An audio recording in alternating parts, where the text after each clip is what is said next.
Well, good morning and welcome into the final day of CRS 2020. I'm Tom Hanrahan from iHeartMedia in Birmingham, Alabama. Serve as one of the three core moderators this year for CRS 2020. And wow, what a fantastic couple of days. Final day of CRS, and hopefully by now you know that you need to pace yourself, right? This is a marathon. This is not a sprint. Some fantastic panels yesterday. I don't know about you, but I was trying to go from room to room to room as quickly as possible to get as much content. The artist activation yesterday was outstanding. We started the day with Kenny Chesney getting the Artist Humanitarian Award, and then, of course, we heard from Miranda Lambert, Rascal Flatts, Eric Church. Later this afternoon, Carrie Underwood. And day two of our panels of CRS 2020. And today, of course, we're talking about doing good in your hood, localization that matters. And I am so excited to be a part of this panel this afternoon to assist the conversation with our panelists, because this is something that is so near and dear to my heart as a broadcaster. And let's face it, as broadcasters, this is our primary responsibility, to serve our communities, to do good in our neighborhoods. And it's more than just running some PSAs and checking the box. We need to do, all of us, a consistent job of serving our communities. And today, of course, our panelists, Earl Jones and Dale Carter, will give us specific strategies of how not only are they serving their communities, but they're doing it in very unique and innovative ways. Earl will be talking about the Community Partnership Program that he's developed from a listener advisory panel earlier, actually years and years ago, from Chicago. We'll also talk about Dale Carter, and Dale will talk about talent strategies, as he's been in Kansas City now for decades, teaching talent how to further embed themselves in the local community. So this afternoon, or this morning I should say, we're going to be off to a great start learning how we can more deeply connect with our communities and serve our communities in a more higher level way. At first, though, we want to talk about some housekeeping things this morning, and that is if you have any questions for our panelists this morning, we encourage you to use the CRS app. It's very handy, and it's in real time. I'm a big believer that the best panels at CRS are not monologues. They're dialogues, and that we should have a collaborative conversation this morning on how we can better serve our communities.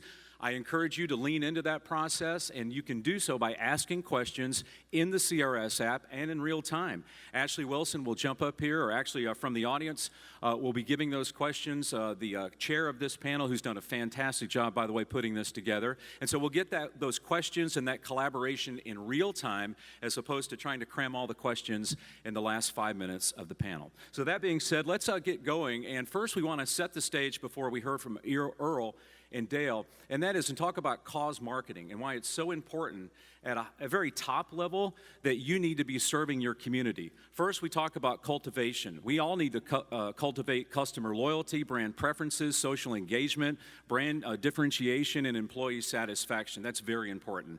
And as broadcasters, there is no better exercise than to reach down and lift people up. Think about the unique responsibility we all have as broadcasters.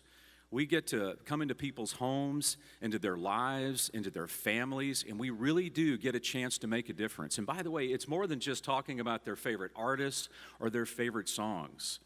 You know, radio, still reaching 93% of Americans every week. We're really America's companion. We help people in their darkest times. We're there with them in their highest times. And sincerely, when we can help connect people deeper to our brands and our community, there is not a better feeling. By the way, doing good in your hood, hey, it's good business. 94% of consumers would switch to a brand supporting a good cause. Some quick level data on this: 70% believe companies should take actions to improve issues not relevant to their business. Basically, companies need to be more than just myopic. They need to be looking broader in their community and serving them in a broader perspective. Employees who participate in a workplace charity are 2 times more likely to be satisfied in their careers. So think about it. When you're working for a company that has maybe a spirit day or has a couple of days set aside that you can give time back to your community, it just makes you feel better about who you're working for. 90% of consumers are more likely to trust and be loyal to companies that give back. So think about that from your perspective, from your listeners' perspective. When they hear you doing good in your hood, when they hear you doing more than just running some PSAs and checking the box and saying, hey, we've done our community service for the quarter, they are more likely to be loyal to your radio station. That is a staggering fact. 68% of consumers are willing to socially share content from companies that give back to their communities. So think about just that from a reach and an advertising standpoint just for your radio station. When you're doing good in your community, capture that content, put it on your social platforms, not just to brag about what you're doing, because that's not why you're doing it. But guess what? Your listeners and your potential advertisers, they're going to share that content. That's good for two reasons. That's good for your content and for your brand and for marketing and just in general, but it's also good because it shows you in the community deeply embedded in doing what you do best. And finally, 77% feel a stronger emotional connection to companies that give back. 78% of Americans believe companies must do more than just make money. They should positively impact society. And also, 90% are more likely to trust and be loyal to companies that give back. 77% of those in this study feel a stronger emotional connection to a brand when they do give back. And think about the emotional connection that you, create every day on your radio stations, right? With the talent you have on the air and with the songs and the things that you do, 77% feel a stronger connection to those brands that give back to their communities. 70% also believe companies should take actions to improve issues not relevant to their business. As we talked about earlier, our consumers, our advertisers, our listeners are expecting us to be more than just focused on what we need to do to drive revenue or drive higher ratings. They're wanting us to look deeper within our communities to see what we can do and how we can serve our listeners and our advertisers in a deeper and more meaningful way. Our panelists this afternoon, or this morning as we talked about, Earl Jones and Dale Carter, will give specific insights and examples. And one of the things I'm excited about is to bring Earl to the stage to talk about his community partner program. Earl, with iHeartMedia in Kentucky and Indiana, our metro president there, has served also as our market president in Chicago. And his community partner program really is a role model within the industry of how you can take a simple listener advisory board, a listener advisory council, local community leaders that you bring in to listen to their needs, to listen to their desires, to listen to their frustrations, to listen to their wants within the community. You can take those, impact their charities, impact their lives, impact their organizations, but at a higher level, you can also make money, further having deeper connections within your market.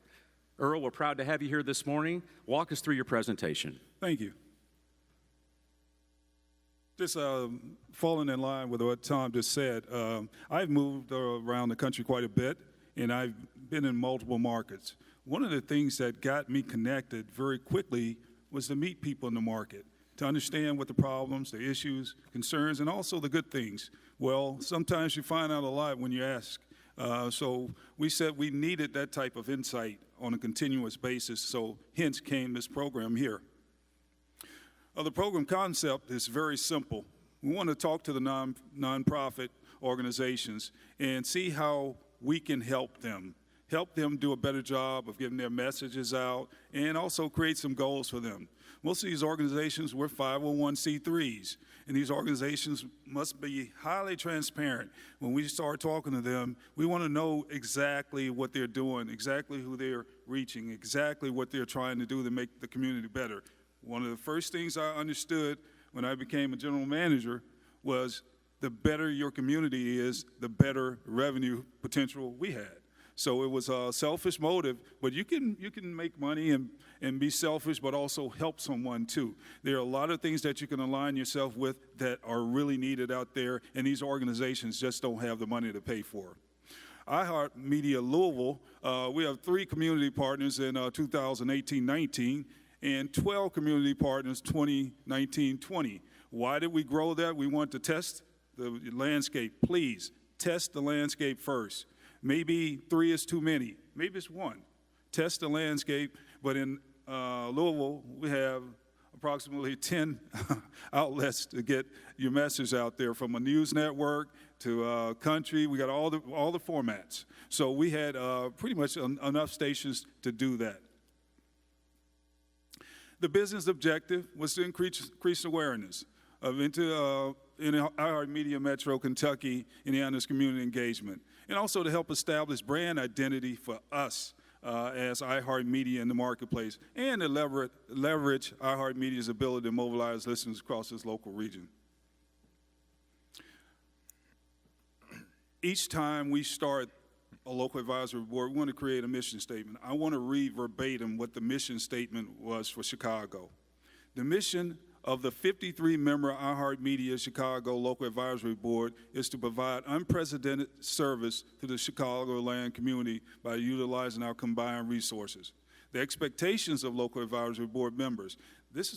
Local Advisory Board has been in existence for 15 years and is still growing. We have lots of different type of individual on this board. We have the Chicago Public Schools. We have the Mexican Museum president. We have a housewife. We have everyone, because we want to know what the issues are. And this, by doing this, will strengthen the partnerships that we have currently, and we'll grow new ones. You'll be surprised at the people that you meet through this. The mayor will do our breakfast every year. These people would not come out to support us if we didn't have these local advisory boards. And we to monitor public opinion. All of you are in the media industry. Public opinion is important. So we need to make sure we know what the pulse is out there, as well as serve our community ambassadors. Identify and implement community initiatives and partnerships. These sound very simple, because they are, but most of us fall down in execution. We can put these plans together, but we don't execute. The key is to execute. In Louisville, this is, I'm gonna stop down for a second and tell you how a local advisory board is created and what they do. Well, it's created by the people in the market, but what they do. When we pick these organizations, it's not iHeart picking the organizations, it's the board. They have to do an RFP. In that RFP, they have to be very transparent about who they are, what they're trying to do, and make sure that it fits in line with what our advisory board wants. I don't want to be the person to pick the individuals, because I probably have a selfish motive, Tom. I just would. So we have this as a non-biased way of picking who should be a part of it. Well, in 2019, in-kind media for 12 local nonprofits, 3-month campaign based on each organization's specific needs. This organization, more volunteers, donations, and awareness. Very simple. But if you don't have your organizations participate and have some teeth in the game, then it looks like it's free, and they don't take advantage of it. So we want them to set their goals and objectives up front, manage those goals and objectives, and make sure we go back and do a recap and see how well we did against those goals. The theme, Kids, Heart of Kentucky, as decided by the local advisory board. Campaign theme differs depending on the needs of the community, as I said earlier. Promoting health was a big issue in Louisville, the uninsured. If you go back to your market, I'm sure this would fit your market. There are tons of people who are uninsured. We hear it every day, and it's very, very easy to find these individuals, but they don't know where to go. So we need to make this family community clinic get their awareness out there. Here are some of the results. That's our approach, win-win-win for patient, community, and FCC. And FCC is not the one you think about. It's the family community clinic, by the way. Free high-quality health care rendered by volunteer health care providers. They bring in doctors. They bring in any people that you would think they would need, psychologists, et cetera. Services. For services not provided, patients will be referred to other affordable, high-quality providers, and to benefit healthier populations and reduce utilization of inappropriate emergency room visits. This is what happened after we ran the campaign. The campaign was about $30,000 worth of in-kind advertising running on the stations. They increased by 15% in the number of new patients. They wanted new patients, they set that goal, they got 15% increase. 270% increase in volunteer applications. If you've been part of any non-for-profit organization, you know how tough it is to get and keep volunteers. This campaign we did increased the applications by 270%. Amazing. 400% increase in the number of donations. I'll repeat that. 400% increase in the number of donations, and monthly media inquiries. After we started doing this, people want to know who you guys are, what are you doing? It created a groundswell of activity there for a good cause. Now, through this, we've met people that need grants written, and we've met people that need a lot of other things done, and it really has helped us really set an anchor in our market. And we did it in Chicago. It did the same thing. And I share that there are people in need out here, and you can help them. But you can also create great identity for yourselves while you're doing it. So in summary, Earl, the listener and the community advisor project that you've put in place, let me make sure I get some of these bullets and just a quick recap for our audience this morning. A listener advisory board is put into place of local leadership. And basically what you've done in Chicago and Louisville and Lexington is that you're rolling out 90-day media strategies, if you will, a 90-day campaign for local nonprofits. The local nonprofits basically pitch you and write a grant to say this is why we should be chosen, and iHeartMedia should expose our nonprofit, our charity here in the local community. Your local advisory board picks those people, the 12 people you select every year for those 90-day projects. You run I assume what I would call a massive campaign of, terrestrial, streaming, talent endorsement, things of that nature for their nonprofit. They see lift in every metric, right? They see lift in donation, they see lift in volunteers. And so I'm thinking from the charity standpoint, I mean, this is a godsend, right? You're giving them a campaign that really money can't buy. And then the natural halo benefit I hear you talk about is the fact that you now have made touch points within the community with business leaders, which lead to direct advertising back in your radio cluster. Mm-hmm. Is that right? Yeah, Tom, I think I love something out that's very important. Most of these organizations have business leaders on their boards. That's key, and I'm glad you recapped that because that's important. You will get a chance to meet people that you would not get a chance to meet just by going and saying, hey, I got a 30-second unit I want to sell to you to do this. You will meet people. It's almost like sports. Right. You're going to meet people in this business that you wouldn't meet. So I think you're absolutely right. But I need to accent the fact that RFP, it's not an easy RFP to fill out. You have to take time. You have to go through and be very transparent about your organization. And sometimes that runs into an issue because they know the deficiencies that they have. But you have to disclose that with us because that's how you create your goals. We want to get to some questions in a moment on the app. Jess is going to help with that in just a moment. But a quick question, you kind of dovetailed into that. So as a nonprofit is writing these grants per se, how do they start? What if they don't even know how to start with writing a grant? Do you guys provide assistance in that? Absolutely. As a matter of fact, we actually sent someone to grant writing school because we see that as a benefit for us as a company, but also for the non-for-profits. And down the road, we help them write their grants. When they get to the point where they need grants written, we help them. And of course, we've shown them that advertising works. And we've shown them in the way that we donated that to them. And that's the best close for any client.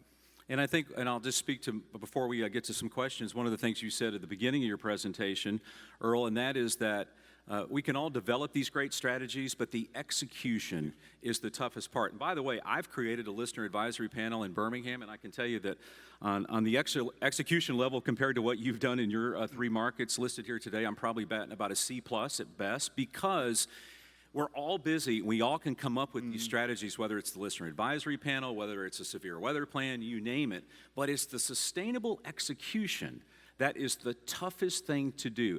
How have you guys been able to execute these things so flawlessly over a long period of time? Well, fortunate for me, I've used my assistants in both markets, and both of them, their titles are Directors of Community Relations. And they both want to grow in that direction. I've been fortunate I had 2 people, one in Chicago, Angela Ingram, and the one now, Jaleesa Chatton. She wants to do this, and she has a heart for it. So you have to put someone in charge of it that has a heart. I personally, I'm an ex-NFL player. I played 5 years in the league, and I've always volunteered, and I've saw the needs out there. So I'm part of it. So I want to make sure that it's executed right, because that's where things fall down. So you really have to have the heart to do it.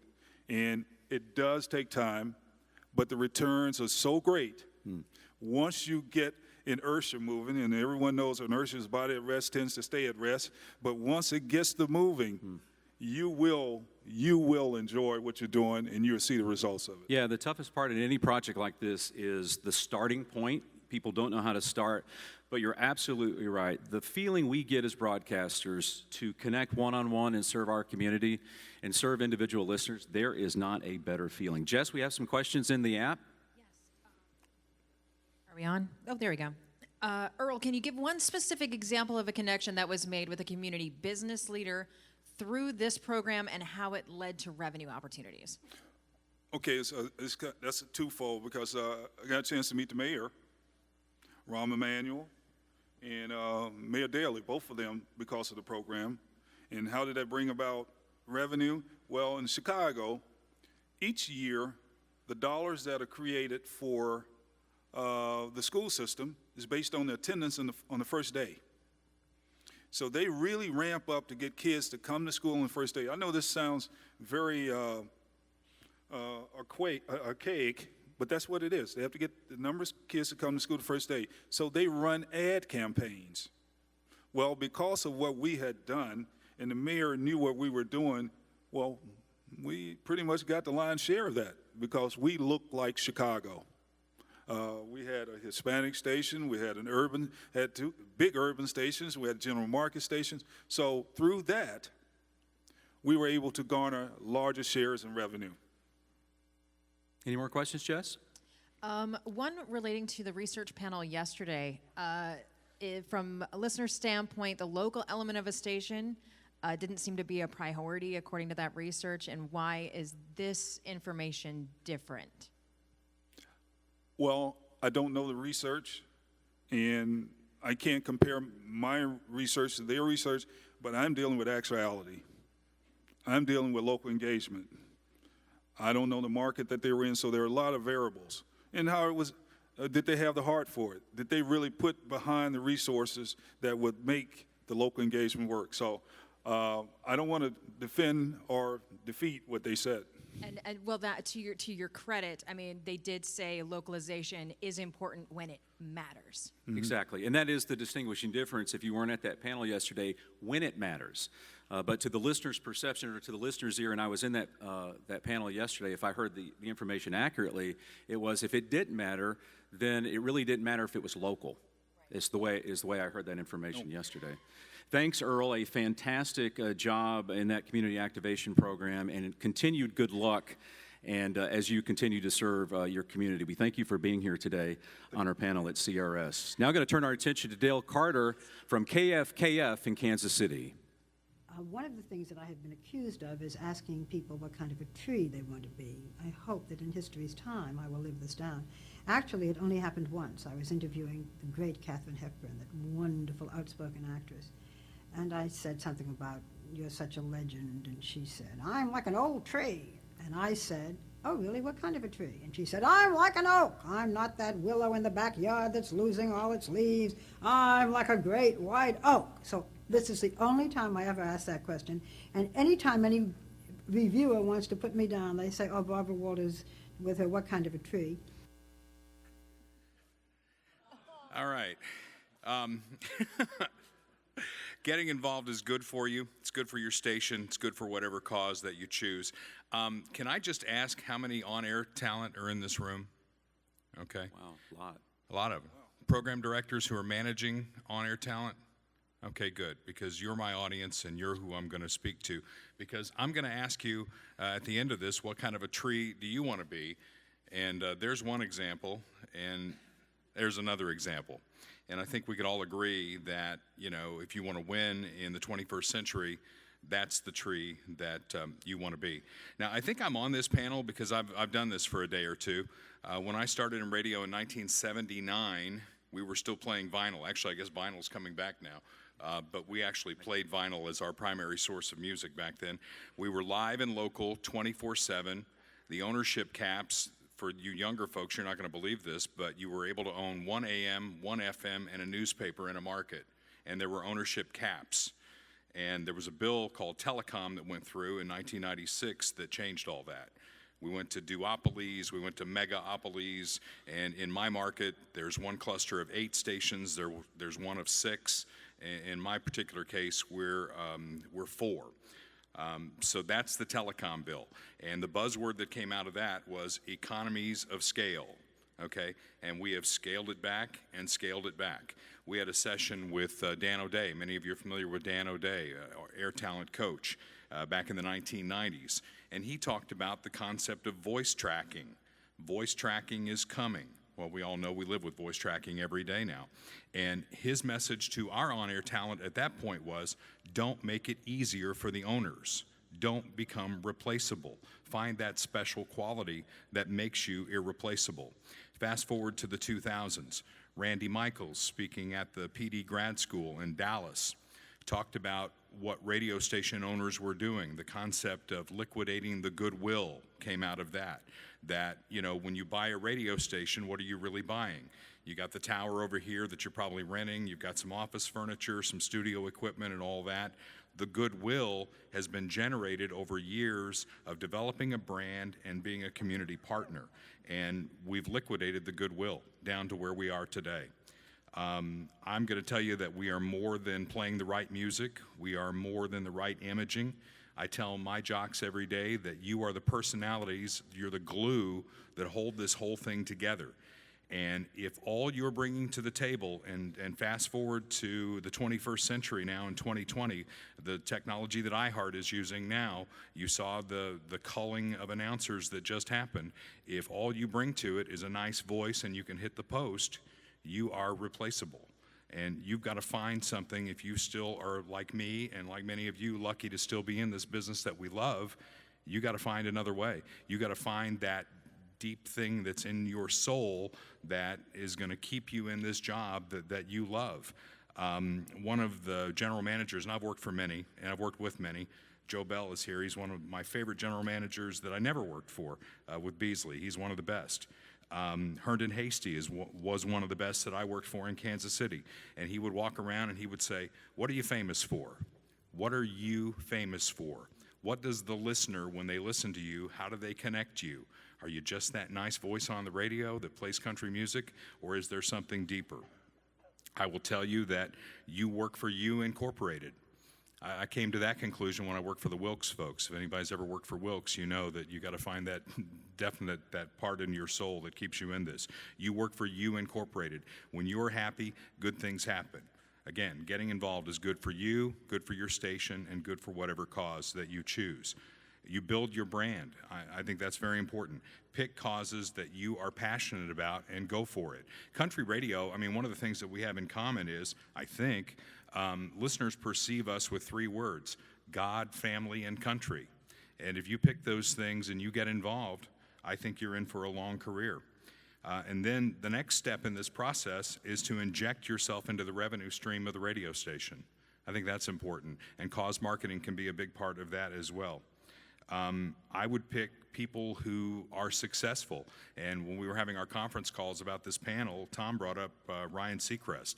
And his maxim is never say no. If somebody comes to you and asks you to be involved in something, never say no. Then go back to your office and figure out how you're going to do it. And I know sometimes that's tough, but, you know, never say no, and it'll pay off. In my market, there are 2 names who are no longer with us, but they've left a very long legacy. Outside of New York and Boston, the 3rd largest place in America for a St. Patrick's Day celebration is Kansas City, Missouri.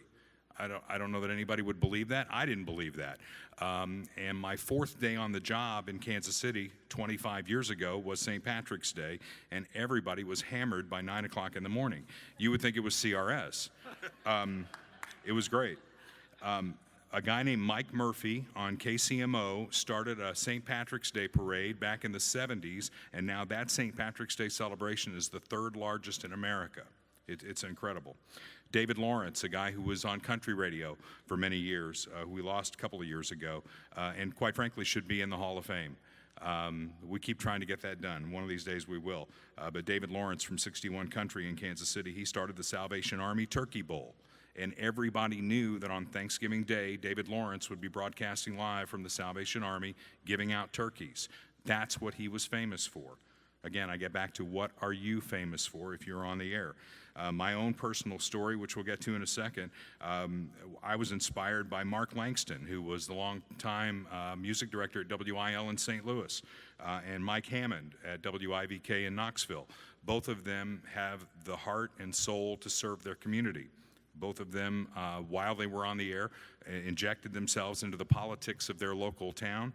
Mark Langston was mayor of one of the suburbs of St. Louis for many terms. Mike Hammond the same way.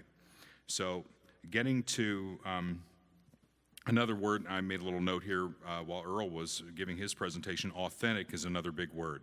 You know, we're in a competitive battle in Kansas City. There's 3 country stations, and the track that we have chosen is we are the authentic country station. We're the one that plays country music. God, family, country. Those are our 3 buzzwords.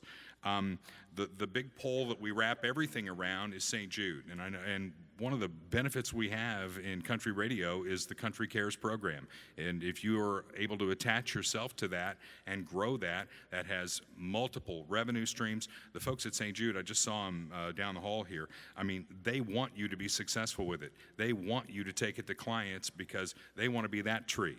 They don't want to be the other tree. Because let me tell you, the other tree is the one that's easy to cut down, uproot, take out. The tree that you want to be is the one that's got the massive roots that go all the way down to the center of the earth, because that one's tough to pull out. I'm proud of my team in Kansas City. We just did our 24th Country Care St. Jude Radiothon. We raised $271,000. That gives us a 24-year total of just under $11 million for St. Jude. So that's great. That's the big pole that we wrap it around, but there are a lot of different extensions, and again, find whichever cause you choose, take it deep to your soul, and execute it. Now, my path is not necessarily your path, it's just some examples that I'll throw out there of things I've done. I got into radio in 1979 because I wanted to be a sports announcer, and I found ways to just, with the country music part, to also do sports. I did high school football and basketball and college basketball in Evansville, my hometown, for many years. When I got to Kansas City, I did 10 years of high school football on a suburban AM station.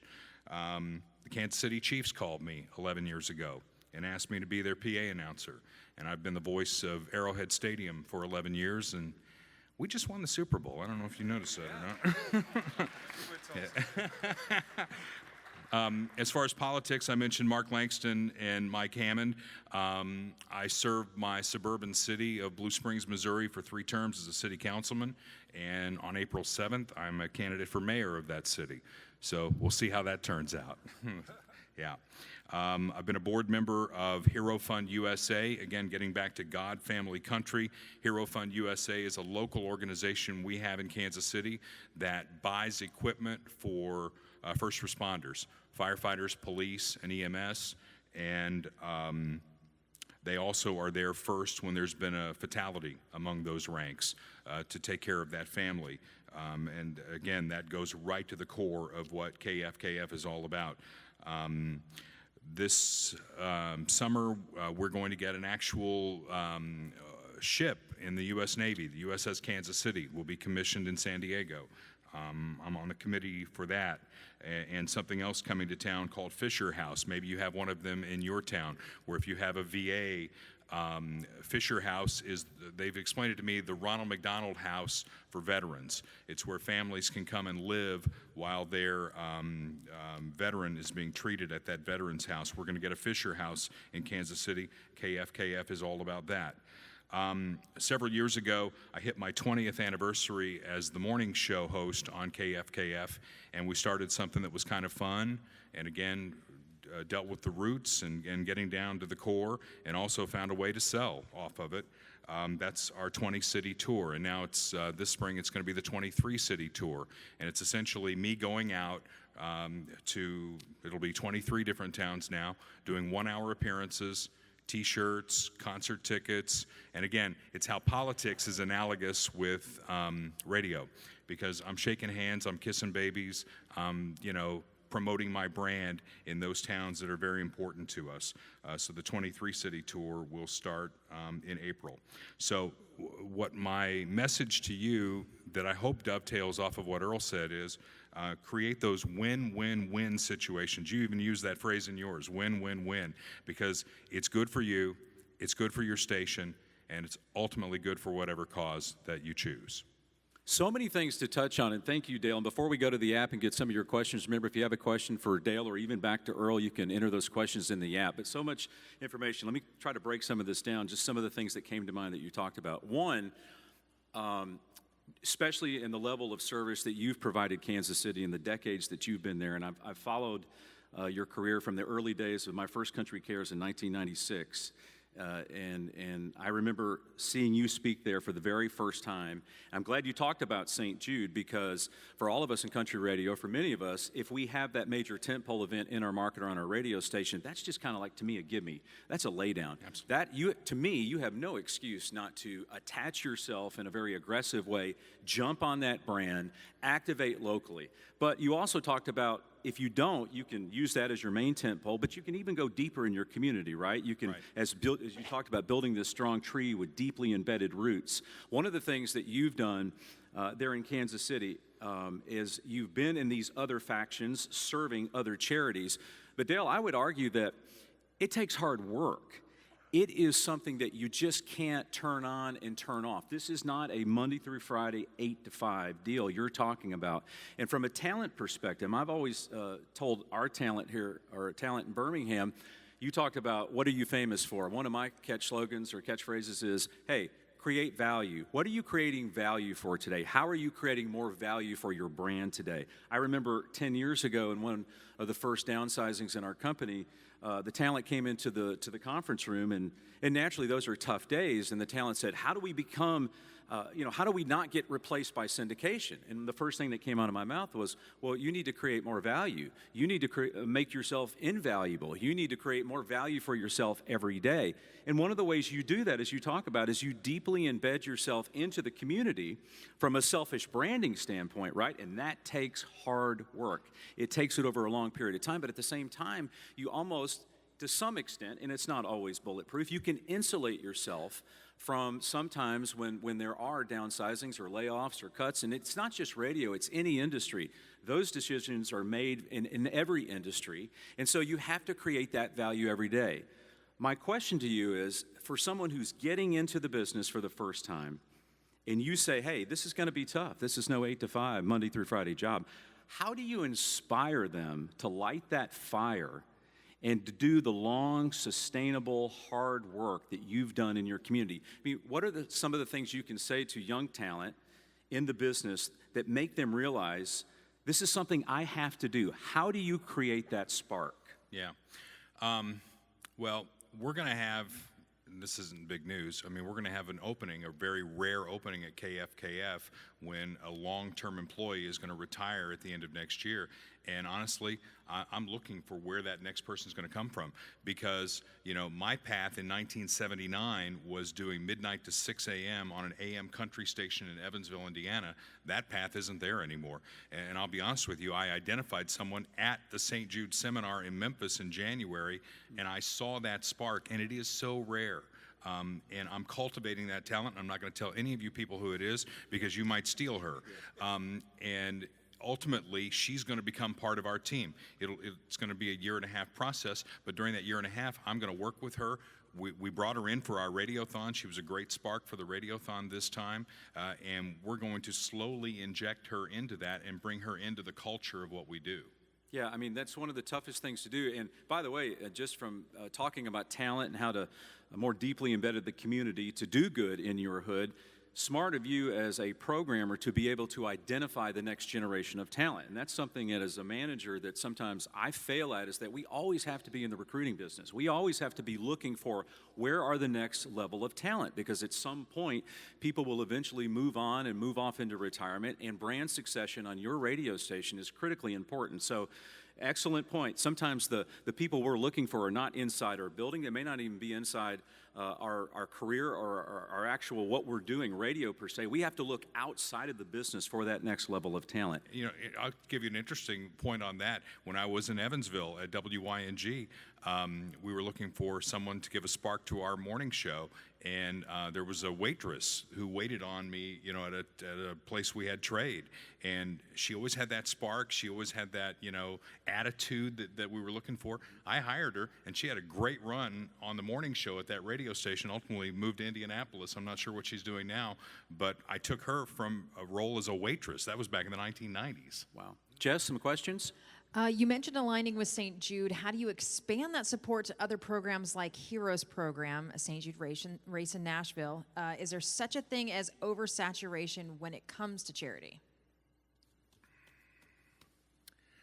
Gosh, I don't know, because it's just part of the fabric of what we do. I mean, that may not be an answer for the question, but you know, we just look at it as these are the different layers of the radio station, and this is just something that we do. Now, because we do St. Jude, there's always something on the air about St. Jude. I mean, maybe it's not the radiothon, maybe it's the Bowl for Life, or the motorcycle race, or something else that we're doing for St. Jude. So that is always going to have a big presence on the station, but there's always room for something else. And another question for Dale. What is the logistics of the 23-city tour? How many days a week? What day part? Where is it held? Is it sold? Oh, man. It sounded like such a good idea when it was only 20, and now it's 23, and I'm like, oh, my God, can I get all these in? You know, sometimes we do it during the week over a lunch hour. Sometimes it's on a Saturday. It kind of depends on my schedule, because we ramp it up to our big concert event every year that we call Throwback Throwdown, which is, you know, because we're that station that still plays the 90s music and the early 2000s, along with the currents that make sense, that actually sound like country. We're the one that's, was that a shot? Sorry. They're not taping this, are they? They are. Anyway, because it ramps up to that show with the ticket giveaways, I know this year it's got to be done by August 22nd. So we're just going to pick, times around my schedule. Maybe it'll be like a Wednesday lunch thing. Maybe one week it's going to be a Saturday. Some weeks we'll do 2 or 3 of them, but we'll get them all in. And this question's for Earl. You mentioned helping organizations get grants. Do the organizations get the grant money? How do you pay for the campaign? How does that all? Organizations get the grant money. We help them put it together so that they are, for instance, the ones that we work with, they have a good track record now to go into the grant, to show that what they can do with help. So no, we don't submit the grants. They do. We just help them. And are there any legal landmines that we could encounter dealing with grants? Always. That's why I'm not the attorney, but that's why the organizations have their own attorneys. You know, you just help them, put them in the direction, send them in the directions, and they take care of that. In today's world, everything's litigious. So you always have to, if you're going to do something with anyone and it's going to involve a contract, you need to make sure you run it by your legal people to get their ideas of what they see. Another question. Did I get out of that one easily? I tried to. And what do you say when you're told your idea won't provide enough of a return for the station? Is that for me? Whoever wants to grab I didn't that hear. one. Can you repeat it again? What do you say when you're told the idea won't provide enough of a return for the station? Won't provide revenue? Enough return for the station? Well, I think at some point there has to be a, what I would call, I'll just speak from my perspective, at least in my market, which I work for an incredibly supportive general manager, and that you have to kind of set those expectations early with your supervisor. I believe in setting expectations, and so I've been fortunate to be in Birmingham now for 19 years. I haven't had to reset those for 12 years because we haven't had a GM change in 12 years. But when our new GM came in, as we were getting to know each other, one of the things during that process was I spoke to him very directly about my heart and my passion for serving the community, starting with St. Jude and our brand pyramid of our radio station, and then all the other local organizations that we support on our radio station. And we had a very open and upfront dialogue about these are the things that are important to me. These are the things that are important to the brand of the radio station. I need to know if I have your support moving forward on does everything have to be about revenue. I need to know if we have a difference of opinion. I understand your role, and I respect that. I'm a good soldier, but these are the things that are near and dear to my heart. These are the things that I'm passionate about. These are the non-negotiables with me as a programmer, and if we're going to have that conversation, I'd rather have the ugly conversation early in the relationship so we know exactly what we're dealing with programmers and working with general managers. Fortunately for me, it worked out fantastic. Our general manager was like, hey, what's important and what drives your bus to fuel your brand and your soul is important to me. So the answer, Tom, is no, we don't have to make money on everything. I'm Mr. P&L. I tell anyone that I'm in the business for profit.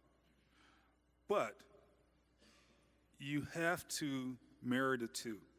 And there are benefits, maybe not today, but down the road.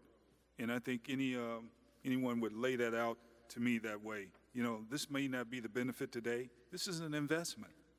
I see it as an investment in my community. And investment pay off sometimes. Sometimes they don't. But I will not fail without trying things. You asked the question earlier, what's too much? I think anytime you go back to Ryan Seacrest, you figure ways to make it work. You tell too many people no out there, that's what you're going to get back. So you have to figure that out, and that's we've all been in this business 30 plus years, so we figured out how to juggle that. But I'm Mr. P&L. I got to make sure that down the road it's going to equal something. Dale, you want to add to that? Yeah, I do. Quick story. In 1992, Country Cares was just getting started, and in Evansville, there's an AC station there, WIKY, and for years they had done a radiothon for St. Jude. There's a big patient family group in Evansville. For some reason, Evansville has an inordinate number of patients that go to St. Jude. And the guy from the Louisville office came over and he said, we want you to give up 2 days of your radio station to make people cry and give money. And I said, no, thank you. we'll move on. And he said, go to the hospital and then tell me what you think. And I went in 1992, took the tour. It changed my life. I was let go shortly after that from Evansville after a long run there. God sends us on missions, my friends. I believe that to my core. And I ended up in Hartford, Connecticut. And I called, the first call I made was to the Boston office of St. Jude. And they said, my God, we've been trying to get on YZ in Hartford forever. And I said, you're my first call. We're doing it. And then 2.5 years later, I got a call from a headhunter, said, you know, have you ever thought about Kansas City? And I think I drove through it once, and I've been there for 25 years. And the first conversation I had with Dan Wassler, the general manager, was St. Jude is near and dear to my heart, much like you said, Tom. And he said, nah, we're not doing that. We've got KU Med Center, we've got Children's Mercy Hospital. Yeah, I don't think so. And St. Jude was doing a presentation at the CRS. I said, go to it, and then let me know what you think. He came out of it, he said, I cried twice, you can do it.